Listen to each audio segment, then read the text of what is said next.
Reading through the Bible.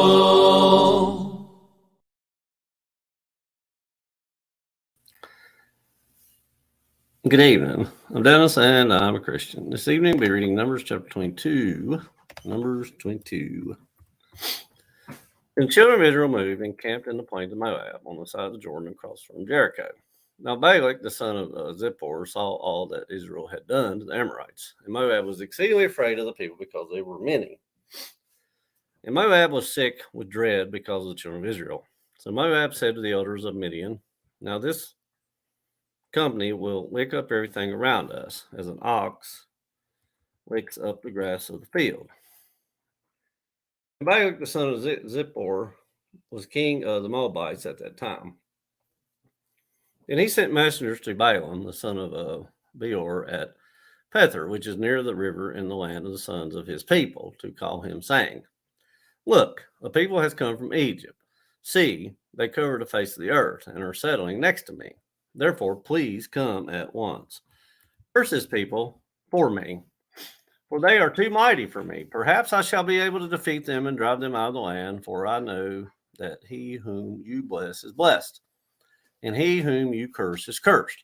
So the elders of Moab and the elders of Midian departed with the diviner's fee in their hand, and they came to Balaam and spoke to him the words of Balak. He said to them, "Watch here tonight, and I will bring back word to you as the Lord speaks to me." So the princes of Moab stayed with Balaam. Then God came to Balaam and said, "Who are these men with you?" So Balaam said to God, "Balak, the son of Zippor, king of Moab, has sent to me, saying, Look, a people has come out of Egypt, and they cover the face of the earth. Come now, curse them for me. Perhaps I shall be able to overpower them and drive them out." And God said to Balaam, "You shall not go with them. You shall not curse the people, for they are blessed." So Balaam rose in the morning and said to the princes of Balak, "Go back to your land, for the Lord has refused to give me permission to go with you." And the princes of Moab rose and went to Balak and said, "Balaam refuses to come to us." Then Balak again sent princes more numerous and more honorable than they. And they came to Balaam and said to him, "Thus says Balak the son of Zippor, please let nothing hinder you from coming to me, for I will certainly honor you greatly, and I will do whatever you say to me. Therefore, please come, curse this people for me." Then Balaam answered and said to the servants of Balak, "If Balak were to give me his house full of silver and gold, I could not go beyond the word of the Lord my God to do less or more. Now, therefore, please, you also stay here tonight, that I may know what more the Lord will say to me." And God came to Balaam at night and said to him, "If the men come to call you, rise and go with them, but only the word which I speak to you, that you shall do." So Balaam rose in the morning, saddled his donkey, and went with the princes of Moab. And God's anger was aroused because he went, and the angel of the Lord took his stand in the way as an adversary against him. And he was riding on his donkey, and his two servants were with him. Now the donkey saw the angel of the Lord staying in the way with his drawn sword in his hand. And the donkey turned aside out of the way and went into the field. So Balaam struck the donkey to turn her back onto the road. Then the angel of the Lord stood in a narrow path between the vineyards of the wall on this side and a wall on that side. And when the donkey saw the angel of the Lord, she pushed herself against the wall and crushed Balaam's foot against the wall. So he struck her again. Then the angel of the Lord went further and stood in a narrow place where there was no way to turn, neither to the right or to the left. And when the donkey saw the angel of the Lord, she lay down under Balaam. So Balaam's anger was aroused, and he struck the donkey with his staff. Then the Lord opened the mouth of the donkey, and she said to Balaam, "What have I done to you, that you have struck me these 3 times?" And Balaam said to the donkey, "Because you have abused me. I wish there were a sword in my hand, for now I would kill you." So the donkey said to Balaam, "Am I not your donkey on which you have ridden ever since I became yours to this day?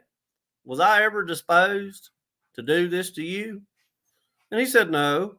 Then the Lord opened Balaam's eyes, and he saw the angel of the Lord standing in the way with his drawn sword in his hand, and he bowed his head and fell flat on his face. And the angel of the Lord said to him, "Why have you struck your donkey these 3 times?" Behold, I have come out to stand against you, because your way is perverse before me. The donkey saw me and turned aside from me these 3 times.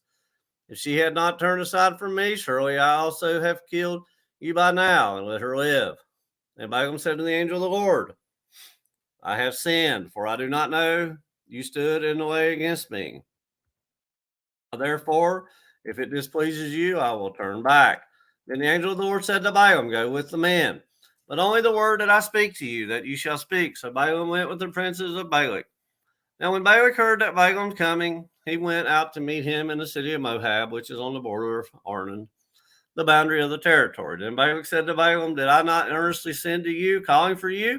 Why did you not come to me? Am I not able to honor you? And Balaam said to Balak, Look, I have come to you. Now, have I any power to all to say anything? The word that God puts in my mouth, that I must speak. So Balaam went with Balak, and they came to Kirjath Huzoth. Then Balak offered oxen and sheep, and he sent some to Balaam and to the princes who were with him.